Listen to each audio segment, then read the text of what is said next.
वृक्ष आयुर्वेद से आप क्या समझते हैं? संक्षेप में इसकी विषय वस्तु का वर्णन कीजिए। वृक्ष आयुर्वेद से तात्पर्य है वृक्षों का रोपण तथा उन वृक्षों में होने वाले रोगों का आयुर्वेदिक निदान।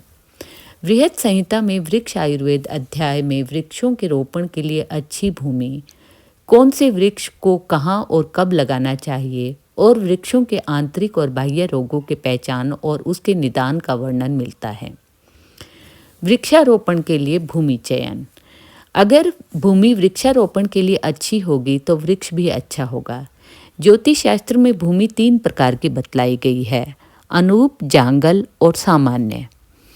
अनूप भूमि वाला देश अधिक जल वाला होता है, जांगल भूमि वाला देश कम जल वाला होता है।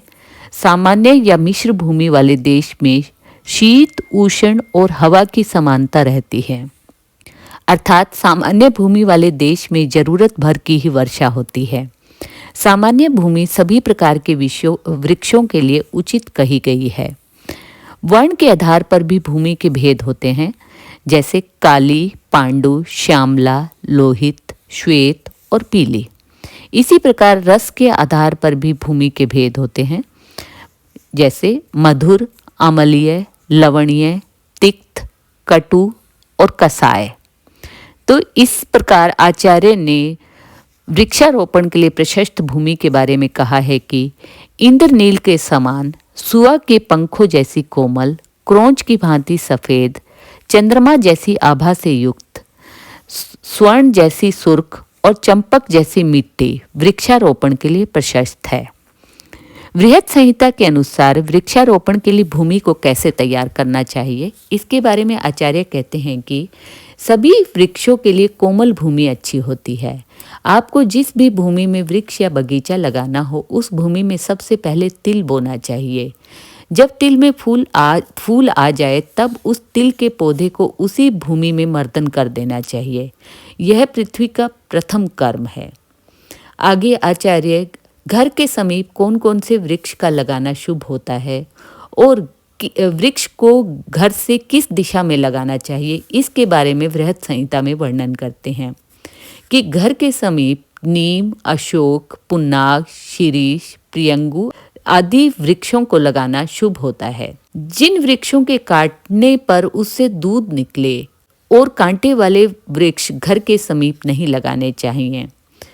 यदि किसी वृक्ष की छाया एक पहर के बाद घर के ऊपर पड़े तो वह वृक्ष भी शुभ नहीं होता।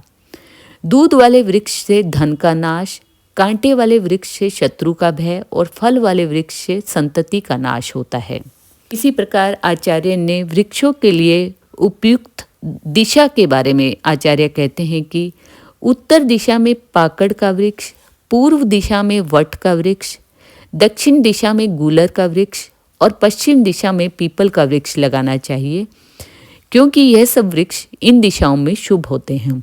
बगीचे में दक्षिण और नैऋत्य कोण के बीच, अर्थात साउथ और साउथ वेस्ट के बीच जामुन का पेड़, पूर्व और ईशान कोण के बीच, अर्थात ईस्ट और नॉर्थ ईस्ट के बीच कदम का पेड़, कटहल का पेड़ और आम का पेड़, और बगीचे के पूर्व दिशा में बांस, उत्तर दिशा में शमी का पेड़ और पश्चिम दिशा में खैर का वृक्ष और दक्षिण दिशा में मोलसरी का पेड़ लगाना शुभ होता है। बारामीर के अनुसार जो मनुष्य राजमार्ग के दोनों ओर सुंदर वृक्षारोपण करता है, वह मनुष्य 4 युगों तक सर्व सुख संपन्न स्वर्ग में निवास करता है। वृक्षारोपण के समय के बारे में आचार्य कहते हैं कि वृक्षारोपण करने वाले व्यक्ति को अपने कुल देवता या इष्ट देवता की पूजा करके गुरु या वृद्ध जनों का आशीर्वाद लेकर वास्तु पुरुष को अभिवादन करने के पश्चात बुआई करनी चाहिए। कलमी वृक्षों को हेमंत ऋतु में लगाना शुभ कहा गया है, जबकि लंबी लंबी शाखाओं वाले वृक्षों को वर्षा ऋतु में लगाना शुभ कहा गया है। शुक्ल पक्ष की प्रतिपदा तिथि, पूर्णिमा, पंचमी और त्रयोदशी तिथियों को वृक्षारोपण शुभ माना गया है।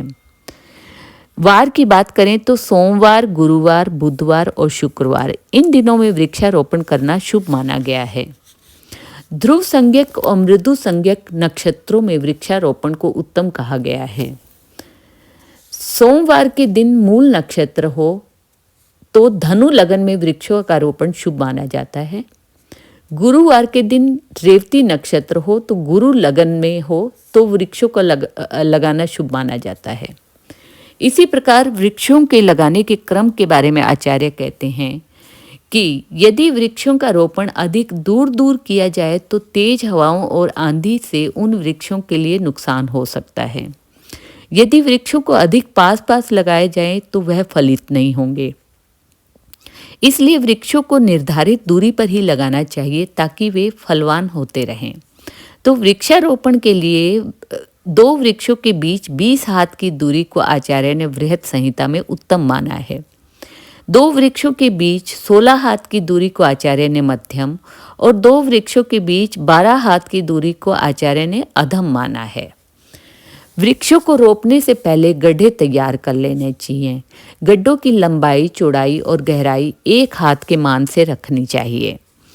जिन वृक्षों की जड़ें मिट्टी में भली भांति जम गई हो, उन वृक्षों को शीतकाल में 1 दिन के अंतराल पर पानी से सिंचित करना चाहिए तथा वसंत ऋतु में उन वृक्षों को नित्य शाम को पानी से सिंचित करना चाहिए और ग्रीष्म काल में उन वृक्षों को प्रतिदिन 3 बार पानी से सिंचित करना चाहिए। ज्योतिष शास्त्र में वृक्षों में लगने वाले रोगों और उन रोगों से निदान पाने का वर्णन बहुत ही सरल तरीके से किया गया है। बृहत संहिता में वृक्षों में लगने वाले रोगों के ज्ञान के बारे में वर्णन मिलता है। वृक्षों में 2 प्रकार के रोग पाए जाते हैं, आंतरिक रोग और बाह्य रोग। आंतरिक रोग वात, पित्त और कफजन्य रोग होते हैं और बाह्य रोगों में कीट पतंगों के कारण, शीत, ग्रीष्म, वर्षा आदि के कारण, प्राकृतिक आपदाओं के कारण और बीज के दूषित होने के कारण होते हैं।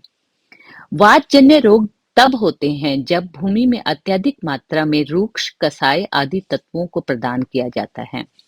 वातजन्य रोगों से पीड़ित वृक्ष को इस प्रकार से जानना चाहिए कि उस वृक्ष का तना पतला हो जाता है, पत्ती और तनों पर गांठें आ जाती है और उस वृक्ष के फलों में फल कठोर होते हैं, कम रसीले होते हैं और उनकी मिठास में कमी होती है। कफजन्य रोग प्राय जाड़ा या वसंत ऋतु में होते हैं। वृक्षों को मीठा, तेलीय और अम्लीय और अधिक शीतलता वाला जल देने के कारण यह रोग होते हैं। कफ जनित रोगों के कारण पीड़ित वृक्ष को फल धारण करने में अधिक समय लगता है, वृक्ष में पीलापन आ जाता है, पत्तियां मुड़ जाती है, फलों की वृद्धि नहीं होती और फल नीरस हो जाते हैं। पित्त जनित रोग ग्रीष्म काल में और बादलों के आगमन काल में प्रकट होते हैं। इसका कारण कटु, अम्लीय और लवणीय पानी से सींचा जाना है। वृक्षों में पित्त से उत्पन्न रोगों के लक्षणों में वृक्षों की पत्तियां पीली पड़ जाती है, फल समय से पहले गिर जाते हैं, पेड़ सूखने लगता है, पत्ते, फूल और फल सूखे पड़ जाते हैं या पीले होकर नष्ट हो जाते हैं। इसी प्रकार यदि पेड़ों में कीड़े लग जाएं तो वृक्ष सूखने लगते हैं और पत्ते पीले पड़ जाते हैं। अधिक तापमान के कारण भी पत्ते पीले होकर गिरने लगते हैं। प्रचंड हवाओं के कारण भी वृक्ष टूटकर नष्ट हो जाते हैं। आगजनी के कारण भी वृक्ष सूख जाते हैं और नष्ट हो जाते हैं। बीज के दूषित होने के कारण भी वृक्षों में अनेक प्रकार के रोग आ जाते हैं, जैसे वृक्ष बांझ हो जाते हैं और उत्पादन क्षमता में कमी आ जाती है। वात व्याधियों के उपचार के लिए आचार्य ने वृक्षों को मेद, वसा और धृत दिया जाना कहा है। कफ जनित रोगों के उपचार के लिए सफेद सरसों की लई को यदि वृक्षों की जड़ों पर लेपन कर दिया जाए और उस पर तिल और राख मिश्रित जल का छिड़काव किया जाए तो कफ रोगों से छुटकारा मिलता है। पित्त जनित रोगों से छुटकारा पाने के लिए वृक्षों को फूलों का क्वाथ, त्रिफला, घी और शहद का मिश्रण देना चाहिए। इस प्रकार संहिता ग्रंथों में ज्ञात होता है कि 1 पीपल, 1 नीम, 1 बरगद, 10 इमली के पेड़, 3-3 कैथ, बिल्व और आंवला के पेड़ और आम के 5 वृक्ष लगाने से मनुष्य कभी नरक को प्राप्त नहीं होता। इस संसार में केवल वृक्ष ही इहलौकिक और पारलौकिक आनंद की अनुभूति करा सकते हैं। वृक्ष इस संसार को नाना प्रकार के कष्टों, आपदाओं से बचाते हैं, इसलिए इन्हें इस संसार का मूल रक्षक भी कहा जाता है। यदि वृक्षों की उचित रूप से देखभाल की जाए तो वे अपनी छाया, फूल और फलों से हमारे लिए धर्म, अर्थ और मोक्ष की साधना में अत्यंत ही सहायक होते हैं। धन्यवाद।